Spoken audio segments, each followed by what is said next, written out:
En plein cœur de Dakar, à 5 km du centre-ville, telle une favela brésilienne,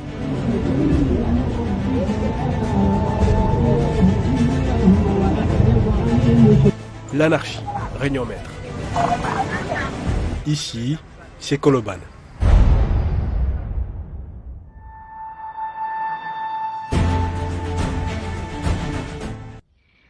Il faut que ñu am courage pour ne dañuy désengorger quartier bi dañuy désencombrer quartier bi population yi dañu soxla vie.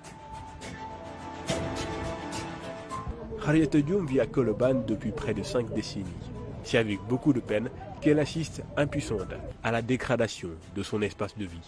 suñu angle bi nii moo toog xam balit lay bay fees sa kaw muusi balit mais te dëkk bi dafa nawet lañ toll dëkk bi foo tourné si cette Colobane gi balit ngay gis ñu tuub ko fa lii c'est pas normal.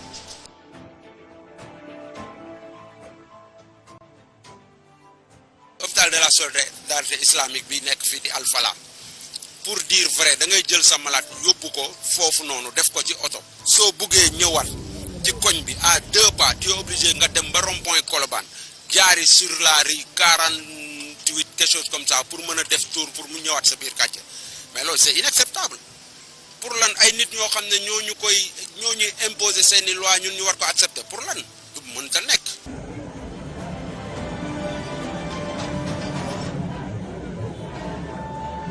À l'autorité de veiller sur l'occupation de la voie publique. Vous allez en France, aux Champs-Élysées, il y a des appartements en haut et des magasins en bas. Il n'y a pas ce bordel.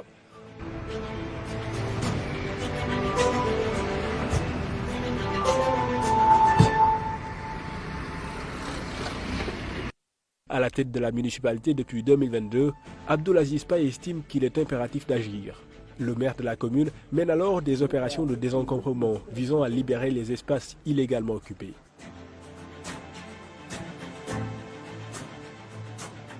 Ces magasins qu'on leur a loués, ils restent dans les magasins. Mais non seulement ils ne restent pas dans les magasins, mais ils gagnent encore de l'espace public, une surface beaucoup plus importante même que la surface qu'ils ont louée, au niveau de l'espace public, pour étaler leurs marchandises. Et c'est ça qui n'est pas normal. Ça fait plus de 22 ans que non seulement le marché est en train de gagner du terrain, jusqu'à ce que les espaces de vie que les populations avaient disparaissent.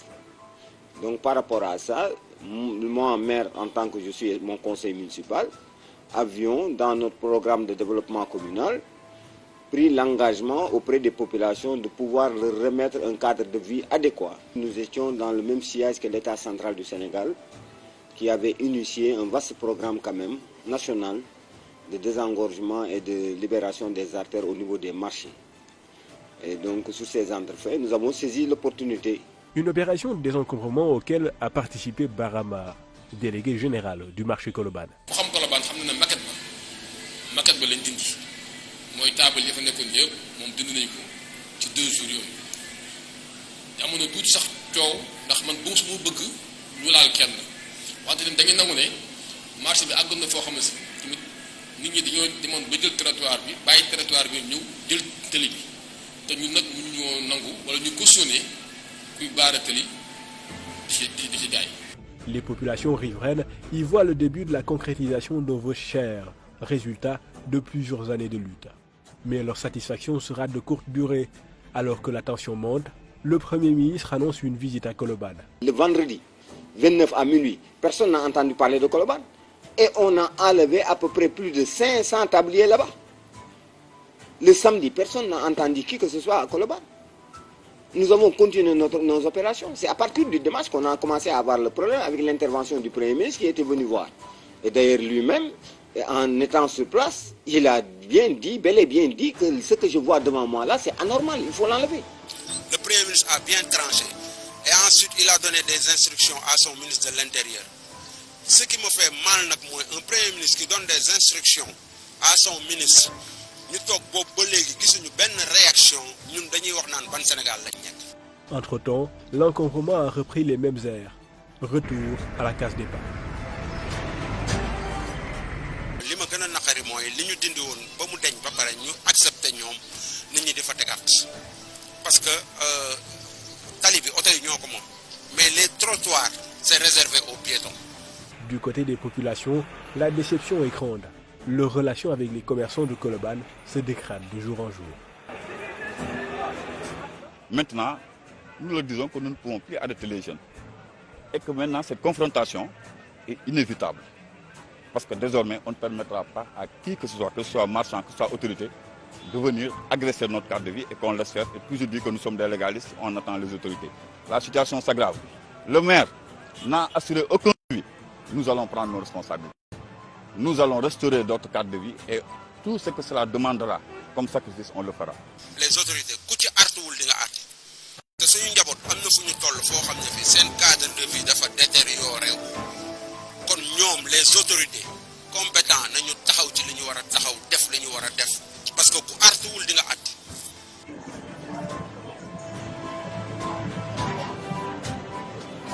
bu révolte amee à Colobane peut-être ñun du mun na bañ a nekk suñu responsabilité wala mun na bañ a nekk responsabilité keneen mais dafa fekk ne gars yi ñoo lay pousse pour que nga egg fenn fi te ñun wax dëgg na yàlla bëgguñu egg si foofu ñun li ñu bëgg rek mooy toujours lépp lu ñuy am bu fekkee jàpp nañ ne waxtaan moo ñu ko mën a may nañu jiitu ci waxtaan waxtaanee ko.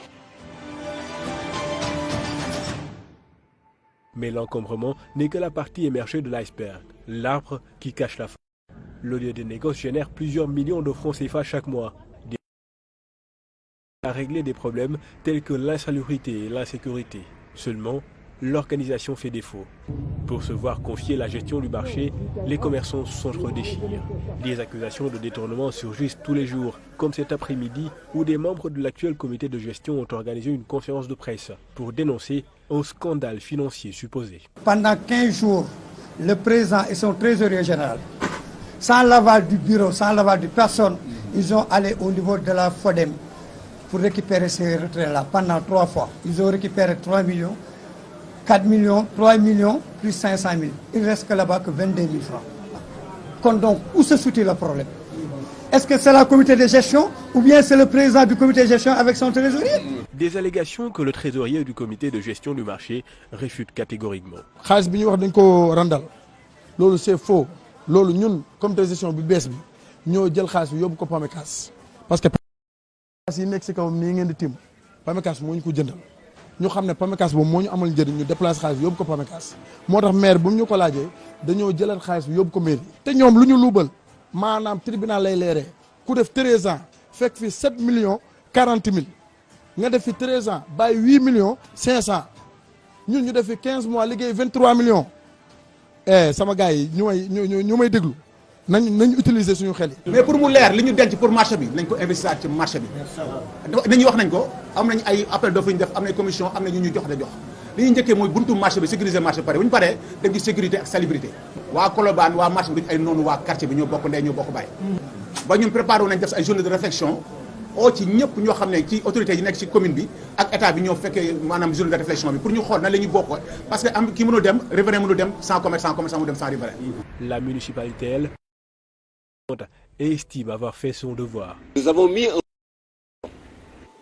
et leur avons donné tous les édicules publics. Et chacun paye en entrant dans ces édicules publics-là au niveau de ces marchés.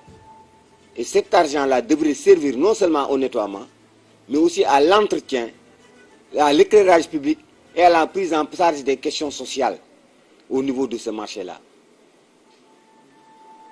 Et nous avons fait, nous, plus pour les aider en prenant presque 18 personnes que nous payons chaque mois.